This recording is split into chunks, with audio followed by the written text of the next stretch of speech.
इंसान को धन आ गया तो घमंड आ जाता है, लेकिन सुजान भगत ऐसे नहीं करते थे। एक साधारण किसान के जैसे सभी काम खुद करते थे। इसीलिए कुछ लोगों ने उसकी तरफ से तारीफ करने लगी।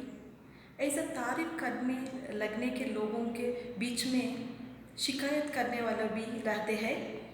ऐसा ही तारीफ करने वालों ने कितना अच्छा आदमी है ये सुजान भगत, कितना सीधा साधारण है, उनके माँ बाप ने किया हुआ ये आशीर्वाद के बल से ऐसा करता है करके सोचता है।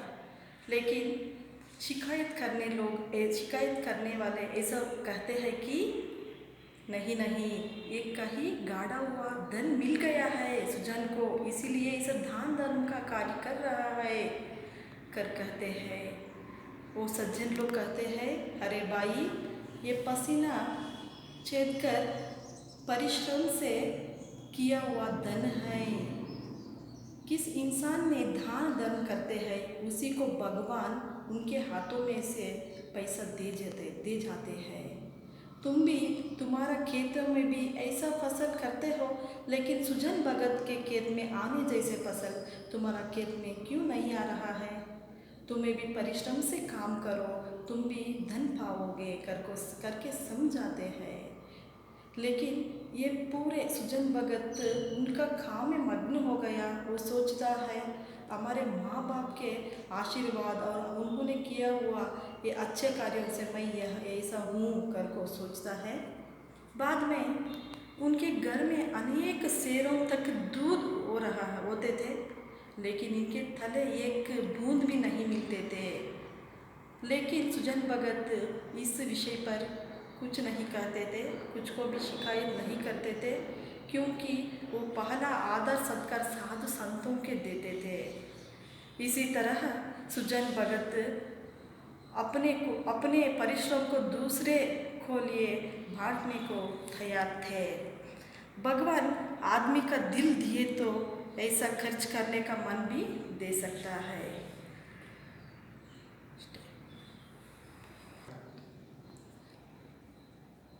इसके बाद सुजान महतो ने सुजान भगत हो गया। भगत का आचार विचार तो कुछ ही होता है ना।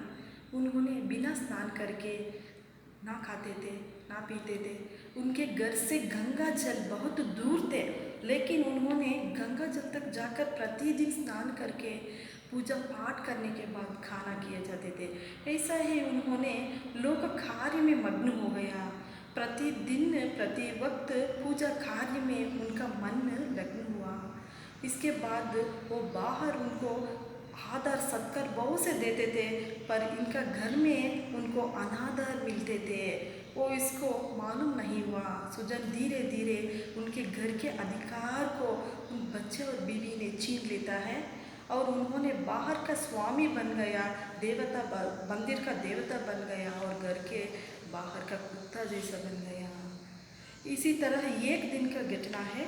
एक भिक्षुक महाशय ने अपने घर के सामने आकर भिक्षा मांगने के लिए वो बुला रहे हैं, कोई भिक्षा तो दे दीजिए करको चिल्ला रहे हैं।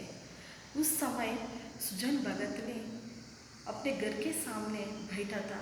बुलाकी ने पोखली पर दाल झाड़ रही थी, भोला ने आराम कर रहा था। वो बहुत समय तक चिल्लाकर वहाँ ही खड़ा था भिक्षुक।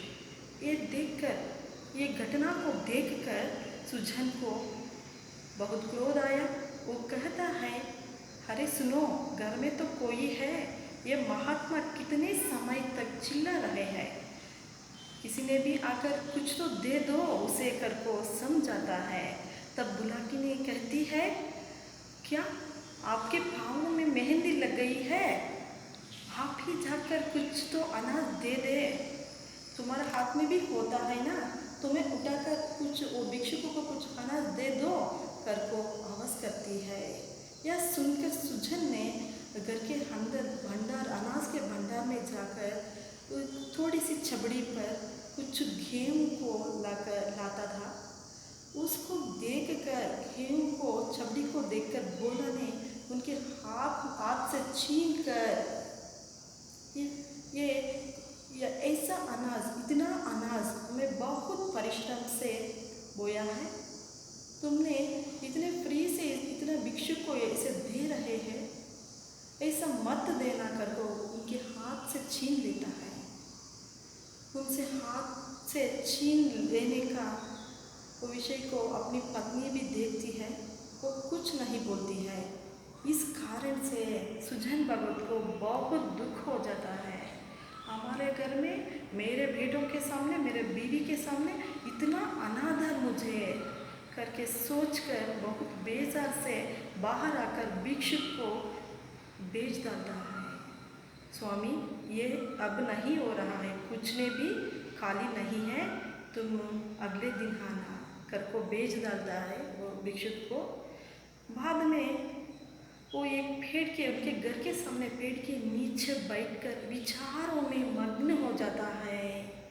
पहले उन्होंने कितना परिश्रम करके अपनी गृहस्थी चलाया और खेतों में बारिश धूप ठंडे के मारे से काम किया।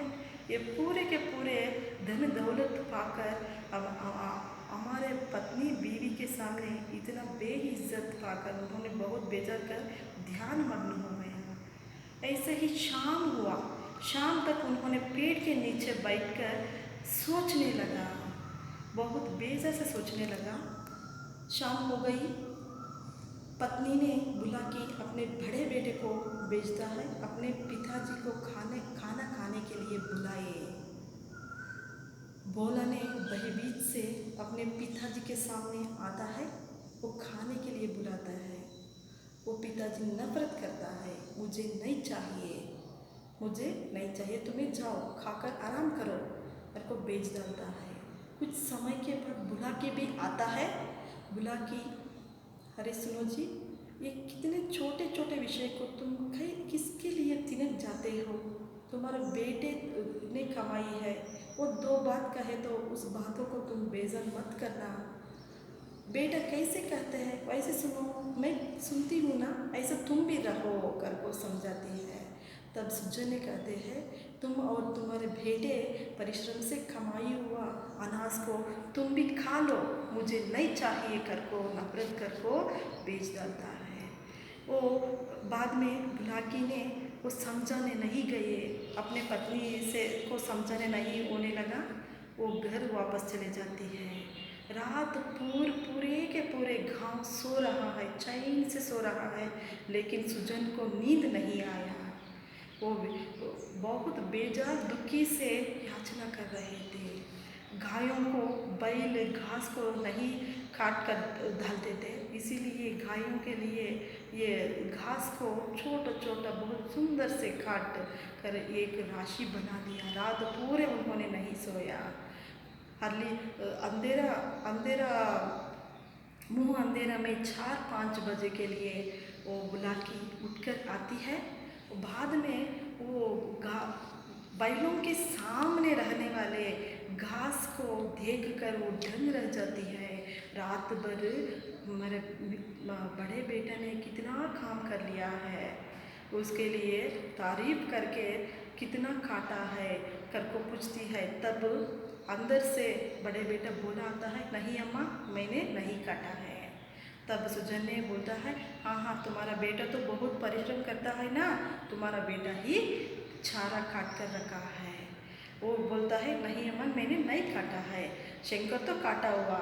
शंकर तो कहता है, नहीं अम्मा, मैं भी नहीं काटा हूँ। बाद में समझती है बुलाकी, तुम्हारा पिताजी ने एक काम किया है कर को। चुपचाप से वो किसान हल लेकर खेत को चले जाते हैं। सुजन यह देखकर दंग रह जाते हैं, कितने बूढ़े होकर हल चलाने नहीं होता है, लेकिन तुम्हारे पिताजी ने हल लेकर गया है, बोला तुम जल्दी जाओ कर को खेत को बेच डालती है। बोला जाने के समय उनके पिताजी ने आधे के आधे खेत जोत कर चुके थे। बाद में उन्होंने भी जाको ज्वाइन होता है, तब बोलता है दोपहर होने के बाद भी वो काम कर रहे थे सुजन खेत में। वो वैसे कहते हैं, पिताजी दोपहर हो गया है, खाना खा लो, वो बैलों को छोड़ दो कर को विनती करती है। हाँ, मैं छोड़ती हूँ, तुम जाकर खाना खाओ कर को बोला को बेच डालता है। बाद में उन्होंने सुजन ने बैलों को छोड़कर वो भी कुछ आराम लेते हैं। शाम तक उन्होंने पूरे के पूरे खेत जोत कर कंप्लीट कर देता है। उनके कुछ डंडे हैं तो वो सभी फेंक कर मैं आता हूँ, तुम्हें जाओ कर को भोला को बेच डालता है। भोला ने कहता है नहीं पिताजी मैं करता हूँ, तुम्हें घर जाइए कर को। वो सुजन ने उसको नहीं मानते हैं।